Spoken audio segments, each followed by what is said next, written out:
But here we Right. go. Both sides now, and it's your turn to be Yes, I'm in the hot seat. cross-examined, as it were. And so I think what I want to do is your life in a couple of different stages. And maybe that will be because that's what you did with me, I think.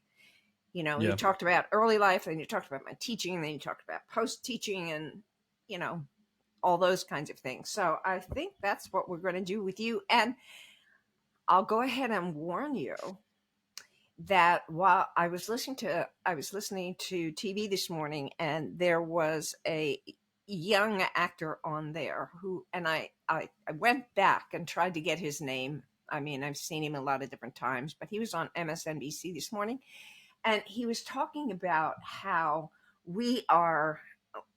about what we learn as we go through our lives. Okay.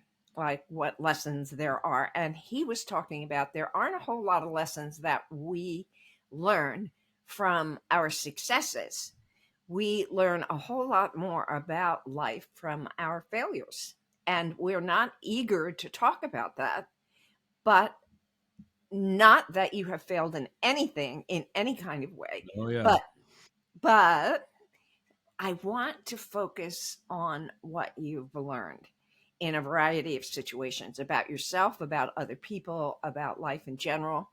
And so let's start there. Okay. I knew you when you were learning in junior high in a gifted program that we had. And I know there probably aren't a whole lot of memories there. So, we'll talk about we'll talk about your education in general. Okay. You were obviously a good student. I also remember. Go ahead. I remember the gifted program well. My mom actually fought to get me into it in elementary school. Okay. What was it for first, second, and third grade was PEP. Yep. And fourth, fifth, and sixth was BEEP. Yep. Whatever those were abbreviations for, acronyms for. And I think we talked about that before, where somewhere along the line, when you were labeled as gifted, that also meant that you were smart and a good student. Not always. And it was true in most of the cases. Mm-hmm. I was with a lot of really bright people. The chief of police in Boyertown was one of them. Oh, Barry. Barry Leatherman. Mm-hmm. I don't know. You might remember her, Kelly Herbert. No. Was she Jay Herbert's daughter? That I don't know who her. That I don't know. Joe Manley. Okay. His mom was a teacher. Okay. His dad worked at Hollenbach's Home Center. Okay, but let's talk about you. I was the creative one in the bunch. Not that they weren't, but, and in fact, as far as like creativity and art skills, Joey was an incredible pencil drawer, and pencil sketching. How did your creativity come about? How did it surface? How did it manifest? I only rarely ever had a quote unquote real job. Since I was 12, I was a baseball umpire. Mm-hmm. Since I was 13, I was an ice hockey referee. I'd be walking into the junior high lunch line with $400 in my wallet. Whoa. Because that's what I got paid that weekend in the men's leagues that I officiated. Did your fellow students know that? That I had the $400? No. That I officiated, yes. How did they respond to you? It was different. It was kind of weird. I remember doing a senior Babe Ruth baseball game over at Junior High West on what was, I don't know how they're set up now, but what was then the varsity field at Junior High West, right across from the elementary. Okay.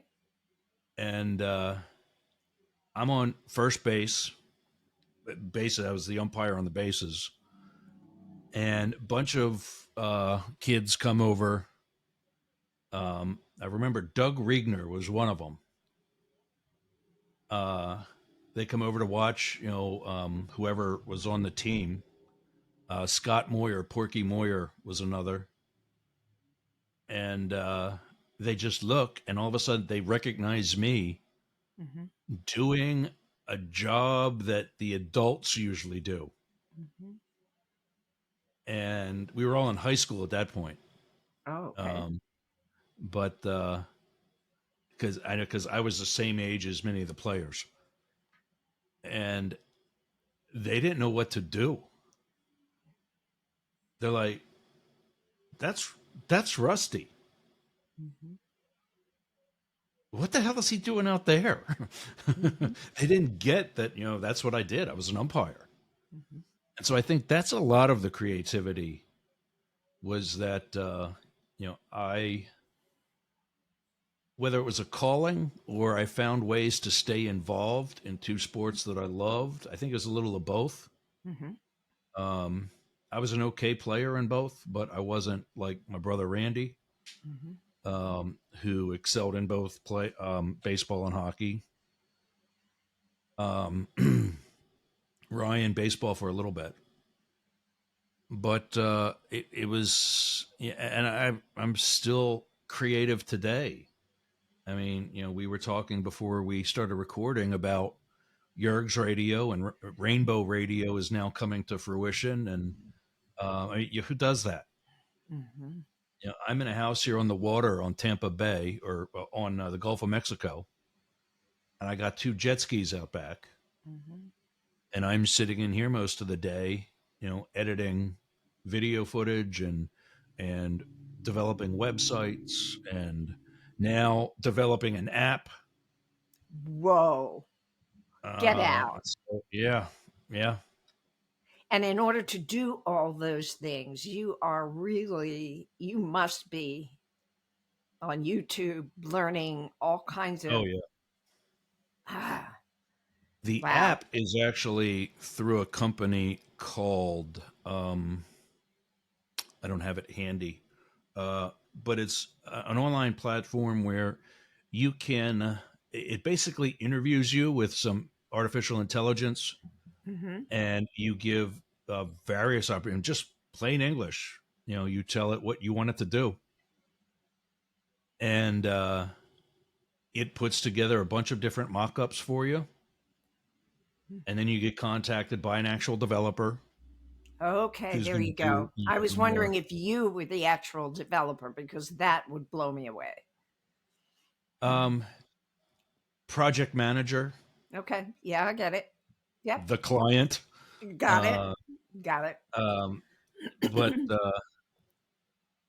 yeah, no, I was actually starting to learn, and I could not for the life of me think of what it was called last night after I was thinking about this. Um, but web development. There is an 8-hour course on YouTube Jeez. that teaches you web development. And of the 4 websites I have right now, 2 are of that uh, language. The other 2 are essentially really, really, really functional Facebook pages. And that's the 2 sites for the 2 stations, yergzradio.com and rainbowradio.gay. Mm-hmm. And that's because our internet radio provider provides you with a formatted website for your station. Mm-hmm. You can cut and paste certain things, and that's pretty much it. But it's functional. It's better than a lot of other quote unquote real radio stations' websites. Mm-hmm. You can listen to the station from the website. You can talk to the DJs and chat. Holy Uh, cow. all, uh, Upcoming events that we're sponsoring or hosting or just collaborating with, whatever. Um, programming. You can see, when Be Inspired podcast is coming up next. Mm-hmm. Um, everything. Well, So that I'm not going to takes spend thousands of dollars to get a quote unquote professional one right. when this is serving our needs better than most. That's amazing. But let's get back a little bit. I want to go back to your refereeing or umpiring or whatever it is you did. How did your fellow students respond to that then? You said that they didn't know how to handle it or what to do. Was there any blowback in your classrooms about what you were doing ever? No, because It didn't affect your relationships in any kind of way? hockey for a school sport was new.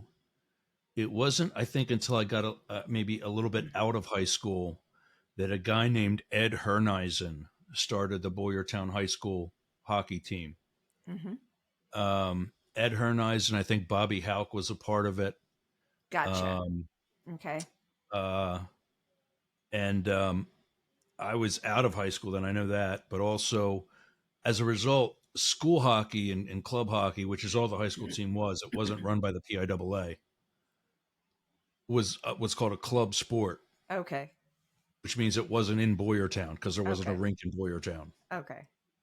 All the leagues are what's called in-house, means they all play at the same rink, Mm-hmm. regardless if it's home or away. Mm-hmm. And so there wasn't the following in the student body. Mm-hmm. Baseball, however, I think, especially back then, I don't know so much now, but there was definitely a following in the student body. And I sat at the lunch table every day with half the baseball team. Mm-hmm. Sean Irie, Dave Pence, Did they ever give Jason you Daniel. any? Did they ever give you any? What do you say? Argument about your calls or whatever? No, I tried Go to ahead. remain modest a little bit. I was actually a pretty good umpire. Okay. And did you And see yourself in your future umpiring professionally? that was the goal. Hockey or baseball, that was the goal. Okay. My first American Legion baseball game was a Boyertown non-league game against somebody. Um, and it was at Bear Stadium. And I sat at the lunch table that day with half the team. Mm-hmm. And they knew I umpired, so they knew that the high school season was ending. Mm-hmm. Um, my senior year, by the way, I was doing high school varsity baseball. So did you have, in order to follow that track, my guess is that there was not a college course to get you into that profession. So, and yet you went to college. Was there any decision you needed to make about going to college? Did you ever, wonder, should I do this? Should I go somewhere else? Should I? Yeah, Dad and I got in that fight a couple times. All right, let's hear about it. Um, he wanted me to go to. I wanted to go to college, but for hockey, it was not going to help me. Mhm. I could have gone into some what were then independent professional hockey leagues as either a linesman or maybe a referee Mhm. right at 18. Um, and traveled and done all that and been working a better quality of hockey, and as a result maybe done something with that. He said, no, you're going to college. So went to Penn State, started at Berks campus, which is now Berks Lehigh, combined with the Allentown campus. Um, and I still was able to do the same hockey that I was doing, the advanced levels, um, for my first 2 years at Penn State. Um, Going to Penn State up to main campus in University Park kind of killed all that, because those of us that were student referees, worked the intramural league, worked the men's league, and they worked the baby Nittany Lions, the youth team named after the college team. Right. And so there wasn't a lot of really good hockey for me to be officiating. Mm-hmm. And that was 3 years. I took me 5 years to get, both of my degrees. And so by that point I was now in my early 20s, and I'm kind of out of it. And I realized that if I'm going to do anything, it's going to be with baseball. Mm-hmm. So I graduated in 95, actually over the summer of 1995. And then in January of 1996, I went to what's called, you asked about like other education. I went to what's called Umpire School. Okay. It's a 5-week school in Florida Mm-hmm. that is like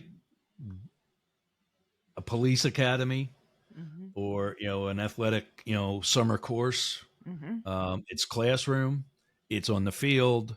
There's controlled games that we were put into to make situational calls and so on. Um, and that's how you get into minor league baseball. Okay. So at that time, there was very little other chances of coming in any other way. So, yeah, and it worked. I went to that for 5 weeks in Florida. Did not get a job right away, which was heartbreaking, because I told them in the interview process, you actually do a job interview too. I said, I'm not coming back. I'm either going to make it to the minor leagues this year, or I'm moving on. And that might have been something that burned me, because I think some of the umpires, the instructors that were interviewing me, knew what I was saying, because they were in baseball 6, 8, 10 years, Mm-hmm. and they were still in the lower level of the minor leagues. Gotcha. And I followed them. None of them made it to Major League Baseball. So do you regret having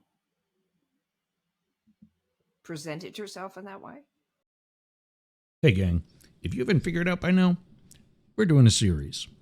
So, we're going to take a break, but then come right back with the next episode.